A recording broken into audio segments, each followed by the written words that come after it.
when the Japan earthquake was happening, okay, or actually that was on March 11th, I was actually preparing to go to Phuket. You know, we are helping with the temple project, and I've taken the first trip with a group of friends to introduce them to this new pilgrimage center that we have in Thailand. Of course, we knew that there's an earthquake, and the Japanese people were at that time waiting for the tsunami to come. Right? And first waves come, we didn't get much news. But of course, you know, we were excited going on a pilgrimage, going on a vacation. And when we were in Phuket, the weather was perfect, really nice.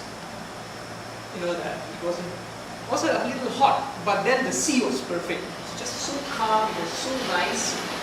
We really enjoyed ourselves, and the weather was very cooperative. It didn't rain much at all, and so our pilgrimage to the temple was also very nice. Okay? And of course, as you know, we kept up with the news of what was happening in Japan, and more images were coming through CNN about on the tsunami and all of that.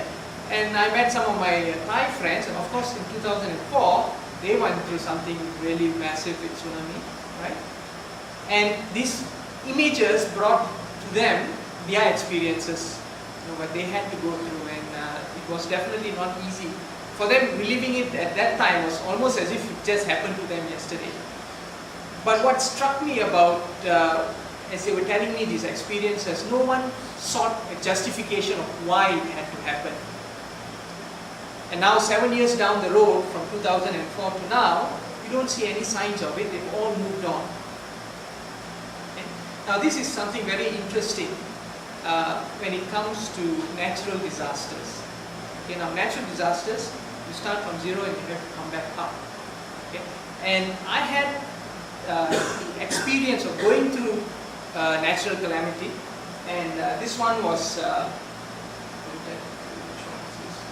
okay, this here, this picture here, this is the little island Kauai. Niue is its capital. And this big mass of clouds here is Hurricane Iniki. Okay, now, Hurricane Iniki was in US called a Category 4 storm, 4 hurricane, and the winds that were coming down from this hurricane was 370 kilometers per hour, gusting at that. Now 370 kilometers an hour, anything that's flying is a missile. Okay, now this is a picture of our monastery. Now I was in my Guru's monastery at that time. We have a building here, and the roof is blown off. Okay, this is a bamboo tree. Bamboo can withstand very strong winds, very hard to be uprooted. So this one was half uprooted. Okay, and here we've taken a picture about a week after the hurricane. Gurudeva is going to California at that time to do fundraising for our disaster relief program that we had going. And behind here is our temple. Now during the hurricane, what we all did, we all huddled inside the temple, because this temple was purposefully built to withstand hurricanes. So it had walls that were 2 feet thick. And of course, you know the Indian temple doors, this door was similar. Very thick with metal casing and all of that, so nothing can break through it. And the roof beams were huge wood pieces, and the tiles were very heavy tiles. So no damage. We knew when we were in the building, we can in the temple, we were in there for about 8 hours, and we can just hear everything creaking, cracking, breaking, you know, boom, suddenly it's like an explosion somewhere, something happened, you know, something just broke. Or, so, of course, we didn't know exactly what was happening until we came out. It took us a while just to push the doors out, because there are so many branches and pieces of debris that had clogged the ways. Okay, so we pushed the door out, and as soon as we walked out, it was as if a bomb had hit the place. Almost like something looked like, to us, you know, we've seen pictures of how a nuclear bomb, after it hits, you know, how this place, there's like trees have got no leaves, everything is just bare. That's how it looked. And it was like the entire island, you know, this hurricane just took the entire island, created one of the most expensive natural disasters in the US at that time. This was in 1992, $1.8 billion in damage. Okay? So obviously when we first saw all of this We all put a lot of energy in working to build a place, and suddenly, Mother Nature comes in 8 hours and okay, everything is cleaned up. Obviously, we are sad when we see it, okay? But that sadness doesn't linger, because we know, okay, now we got no choice. Now, this was not our fault. Mother Nature provided this hurricane. It was supposed to pass south and go veer off. For some reason, turned up just to strike us. Okay, it was very unexpected. We didn't even have 12 hours to prepare. So, we have got no choice now but to move on. So what happened after that was very inspiring. One thing is, we all sat together and said, okay, this is where we are, now we have to take the next step. It felt like a new start. Despite the sadness, it felt like a new start. Right? So then there was a team, the engineering team, okay, you all go and look at assessing all the walkways, pathways. We need to see if we have any chainsaws still working or it's been blown away by the wind, where they are, and then we start to hack everything and clear the pathways. I was involved in food inventory, go and see how our food stocks are. Right? Food stocks are, check how much we have and whether we have enough water and all of that. And then there's another team that went to look at survey all the buildings, all the damage. And about 3 of our buildings just lost the roof. And everything inside there was just gone. But fortunately, some of the most important buildings stayed put. Okay, we all were living in these little huts at that time in the monastery. 50 acres of land, we had these small little huts. All you just can do is go inside there and sleep. And it was out inside in the forest, in the land. All that was just blown away. Tumbled, gone, broken. So it was not there. So consequently, anyway, after Hurricane Iniki, what Gurudeva did is he designed this concrete bunkers almost that could withstand wind and hurricanes and all of that. Even if a tree fell on it, nothing would happen.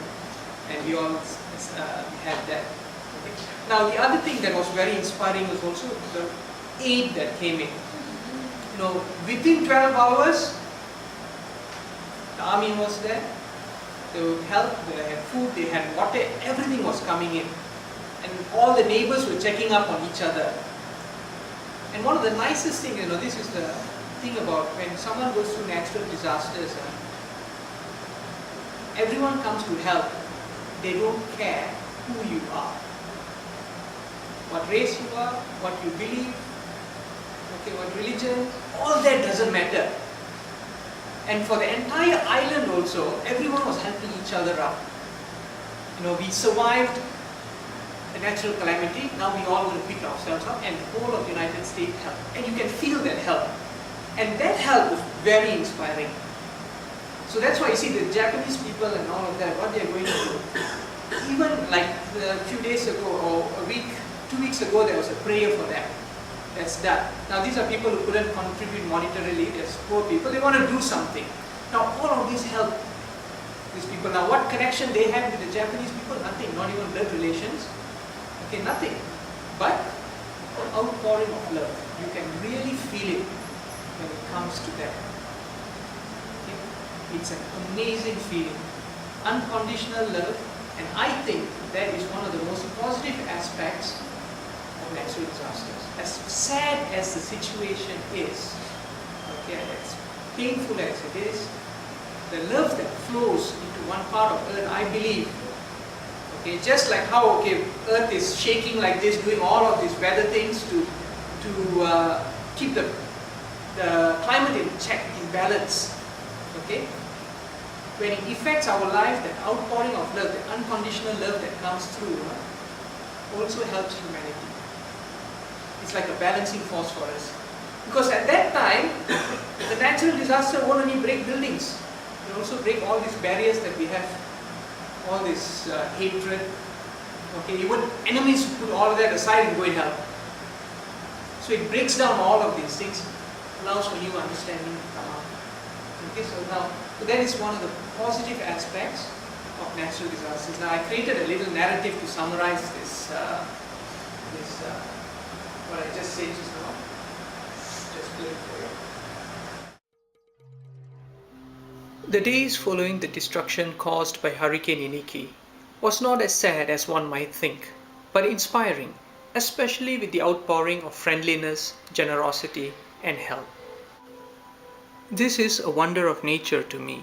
Unlike man-made calamities, where assigning blame and hatred is the first order of business, natural disasters may cause worse destruction, but it can also bring out the best and inspiring among its survivors and those who give support. Natural disasters can crumble not only buildings, but barriers of hatred as well, to the point of causing enemies to set aside differences and lend a hand. A fresh and rejuvenating start on many levels, from physical to spiritual, are positive outcomes of natural disasters once Mother Earth returns to a natural, nurturing self. I believe this outpouring of unconditional love and care that follows these catastrophes is just as important to humanity as the violent unleashing of Earth's geology is important for the maintenance of Earth's weather balance.